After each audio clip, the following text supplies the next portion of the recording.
Hey guys, how are you all? Once again, I Pragya Sekhri welcomes you to my channel Master Study Lab.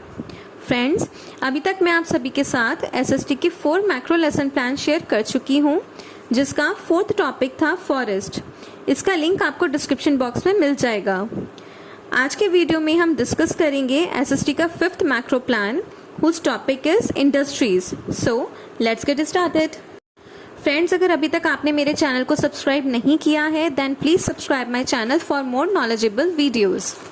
अब हम बात करते हैं lesson plan number 5 की, whose topic is industries.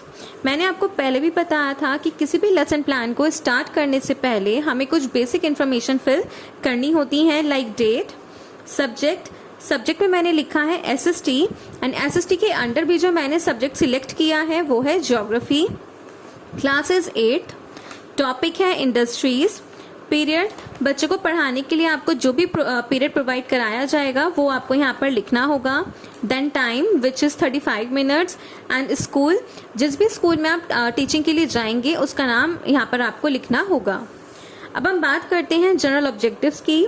मैंने आपको पहले की वीडियोस में भी बताया है कि जनरल ऑब्जेक्टिव्स का मतलब होता है कि आप जो भी सब्जेक्ट बच्चों को पढ़ाने वाले हैं वो आप बच्चों को क्यों पढ़ाना चाहते हैं, उसके पीछे आपके क्या सामान्य उद्देश्य हैं। जैसे कि मैंने यहाँ पर लिखा है to inform the students about geography, to inform the students about industries, to acquaint the people about industries, to develop the ability to generalise the teaching of geography. So these are the general objectives. आप जितने भी macro lesson plan बनाएंगे आपको याद रखना है कि उनके जनरल ऑब्जेक्टिव्स ऑलमोस्ट सेम ही होते हैं, थोड़े बहुत ही चेंजेस आपको करने पड़ेंगे। सो जनरल ऑब्जेक्टिव्स का मतलब होता है कि हम जो भी सब्जेक्ट बच्चों को पढ़ाना चाहते हैं वो हम बच्चों को क्यों पढ़ाना चाहते हैं, मीन्स हम उस सब्जेक्ट के बारे में बच्चों को इन्फॉर्म करना चाहते हैं। So these are the general objectives जो मैंने यहाँ पर लिखे हैं।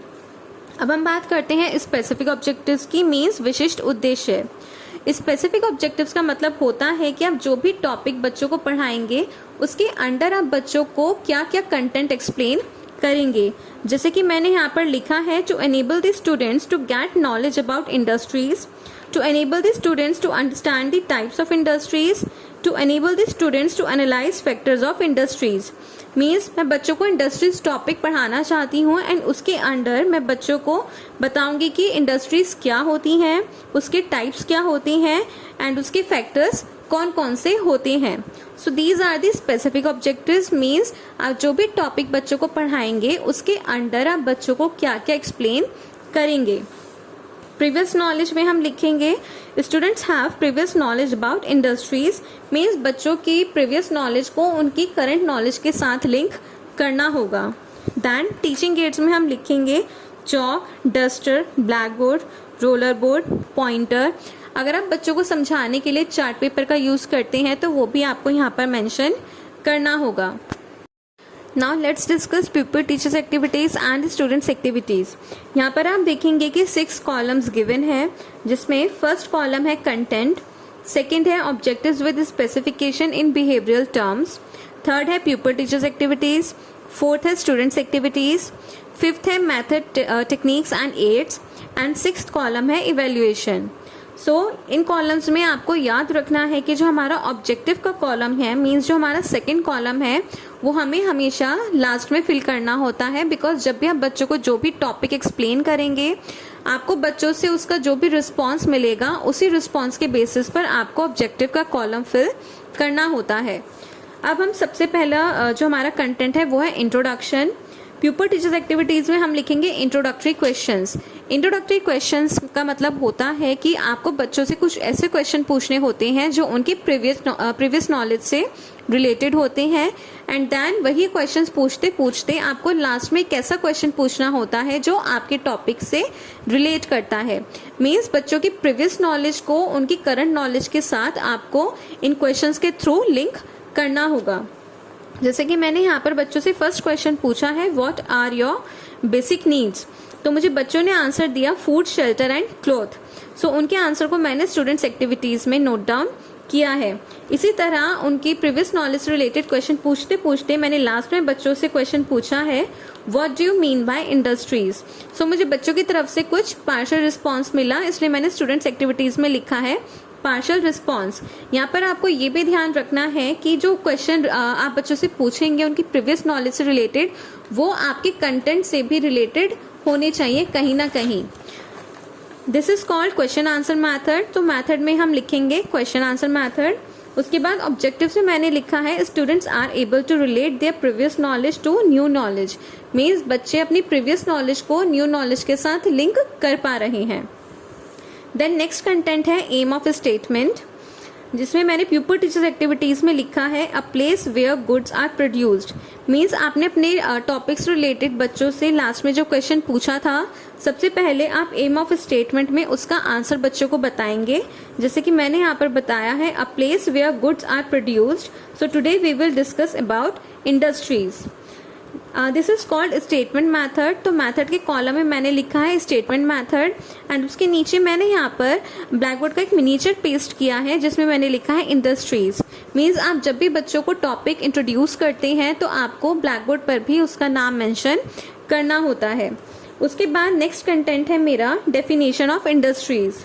सो अब हम बच्चों को अपना टॉपिक एक्सप्लेन करेंगे। सो मैंने प्यूपर टीचर्स एक्टिविटीज में बच्चों को इंडस्ट्रीज की डेफिनेशन बताई है। उसके बाद स्टूडेंट्स एक्टिविटीज में मैंने लिखा है students listen carefully and right main points in their notebook. This is called explanation method.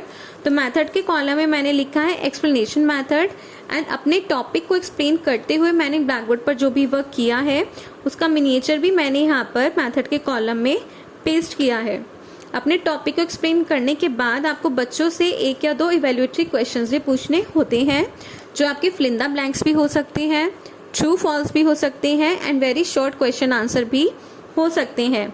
यहाँ पर मैंने बच्चों से दो फिल इन द ब्लैंक्स पूछे हैं। First, dash is a segment of an economy, and second, industry comes from Latin word dash. So इस तरह से आपको बच्चों से इवैल्यूएटरी क्वेश्चंस पूछने होते हैं। बच्चों के रिस्पॉन्स के बेसिस पर लास्ट में मैंने अपना ऑब्जेक्टिव का कॉलम भी फिल किया है, जिसमें मैंने 2 एस्पेक्ट्स फिल किए हैं, के and U, means knowledge and understanding. इसमें एक और एस्पेक्ट होता है ए, मीन्स एप्लीकेशन। वो आपको तभी फिल करना होता है जब बच्चे खुद से इनिशिएट लेते हुए उस टॉपिक को और भी अच्छे से एक्सप्लेन करते हैं या उससे रिलेटेड कोई भी आपको न्यू एग्जाम्पल देते हैं। So this is called application. अगर आपको ऐसा लगता है कि बच्चे खुद से इनिशिएट लेता हुआ टॉपिक को किसी और तरीके से और अच्छे से एक्सप्लेन कर रहा है, तो यहाँ पर आपको एप्लीकेशन का एस्पेक्ट भी फिल करना होगा। Now let's discuss developmental questions. Developmental questions का मतलब होता है कि आपने लास्ट में बच्चों को जो भी टॉपिक एक्सप्लेन किया है, आपको उससे रिलेटेड बच्चों से एक या दो क्वेश्चन पूछने होते हैं। देन लास्ट में आप बच्चों से एक ऐसा क्वेश्चन पूछेंगे जो आपके नेक्स्ट कंटेंट की तरफ जाता है। जैसे कि यहाँ पे सबसे पहले मैंने बच्चों से पूछा है डिफाइन इंडस्ट्री, तो उसका आंसर मुझे बच्चों ने दिया है a place where goods and services are produced. So उनका आंसर मैंने स्टूडेंट्स एक्टिविटीज में नोट डाउन किया है। देन इसी तरह से मैंने क्वेश्चन पूछते हुए लास्ट में क्वेश्चन पूछा है what are the types of industries. So मुझे बच्चों की तरफ से कोई भी रिस्पॉन्स नहीं मिला, सो मैंने स्टूडेंट्स एक्टिविटीज में लिखा है नो रिस्पॉन्स। देन मैथड में मैंने लिखा है क्वेश्चन आंसर मैथड। फिर मैंने नेक्स्ट कंटेंट लिखा है टाइप्स ऑफ इंडस्ट्रीज, मीन्स मैंने लास्ट में बच्चों से जो क्वेश्चन पूछा था वही मेरा नेक्स्ट कंटेंट है। उसके बाद मैंने प्यूपर टीचर्स एक्टिविटीज में बच्चों को टाइप्स ऑफ इंडस्ट्रीज के बारे में बताया है। स्टूडेंट्स एक्टिविटीज में मैंने लिखा है students listen carefully and right main points in their notebook. This is called explanation method. तो मैथड के कॉलम में लिखा है एक्सप्लेनेशन मैथड, एंड टॉपिक को समझाते हुए मैंने ब्लैक बोर्ड पर जो भी वर्क किया था उसका मिनिएचर भी मैंने यहाँ पर मैथड के कॉलम में पेस्ट किया है। अपने टॉपिक को एक्सप्लेन करने के बाद मैंने फिर से बच्चों से दो इवैल्यूएटरी क्वेश्चंस पूछे हैं जो मेरे वेरी शॉर्ट क्वेश्चन आंसर्स हैं। Give one example of primary industry and give one example of secondary industry. So इस तरह से मैंने यहाँ पर बच्चों से दो इवैल्यूएटरी क्वेश्चंस भी पूछे हैं।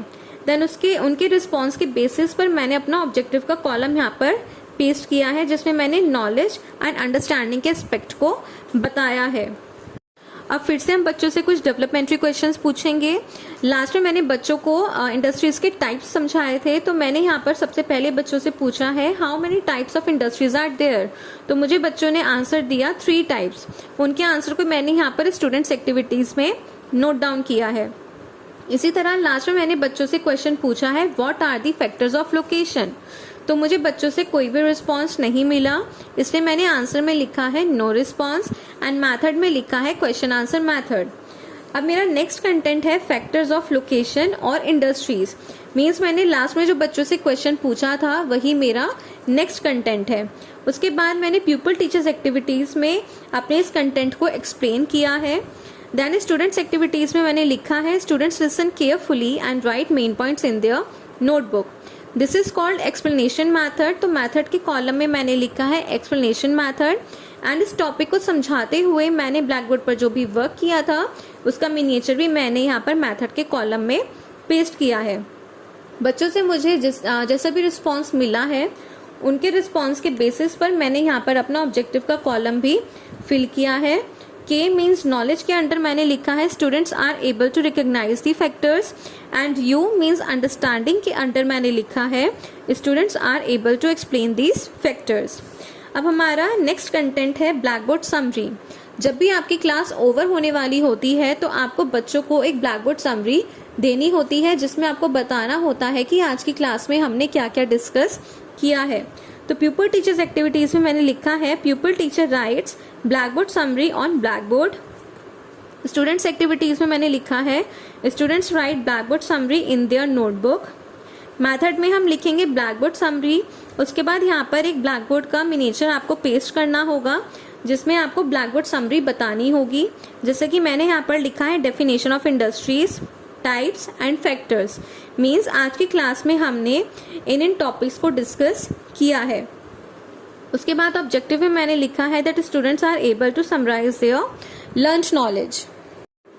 Now this is the last page of our lesson plan जिसमें फर्स्ट टॉपिक है रिकैप्चुलेटरी क्वेश्चंस। इसके लिए यहाँ पर आपको एक टेबल फॉर्म करनी होगी जिसमें 4 कॉलम्स आपको बनाने होंगे।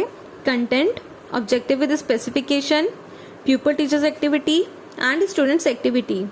कंटेंट में लिखेंगे रिकैप्चुलेटरी क्वेश्चन, ऑब्जेक्टिव में लिखेंगे students are able to recapitulate their learned knowledge. Means बच्चों ने क्लास में जो भी पढ़ा है बच्चे उसे रिवाइज कर पा रहे हैं। प्यूपल टीचर्स एक्टिविटी में लिखेंगे प्यूपल टीचर आस्क रिकैप्चुलेटरी क्वेश्चंस। आपको ध्यान रखना है कि जब भी आप किसी भी स्कूल में टीचिंग के लिए जाते हैं तो आपको अपने साथ एक रोलर बोर्ड भी लेकर जाना होता है जिसमें पहले से ही आपको कुछ रिकैप्चुलेटरी क्वेश्चंस लिखकर रखने होते हैं।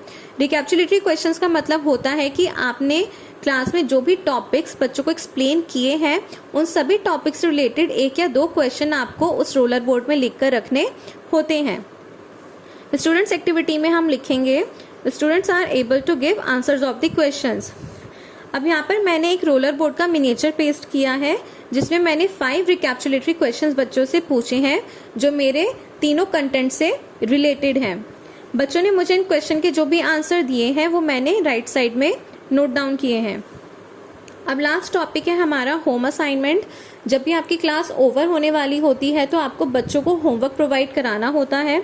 इसके लिए भी यहाँ पर आपको एक टेबल फॉर्म करनी होगी जैसे कि हमने ऊपर की थी, जिसमें कंटेंट में आप लिखेंगे होमवर्क, ऑब्जेक्टिव में लिखेंगे students are able to summarise their learned knowledge, pupil teachers activity में लिखेंगे pupil teacher writes homework on blackboard and students activity में लिखेंगे students write homework in their notebook.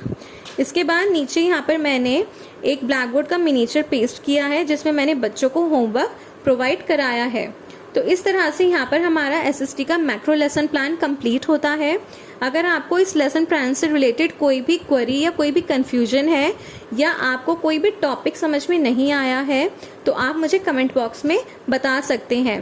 And अगर अभी तक आपने मेरे चैनल को सब्सक्राइब नहीं किया है then please subscribe my channel for more videos. Thank you so much.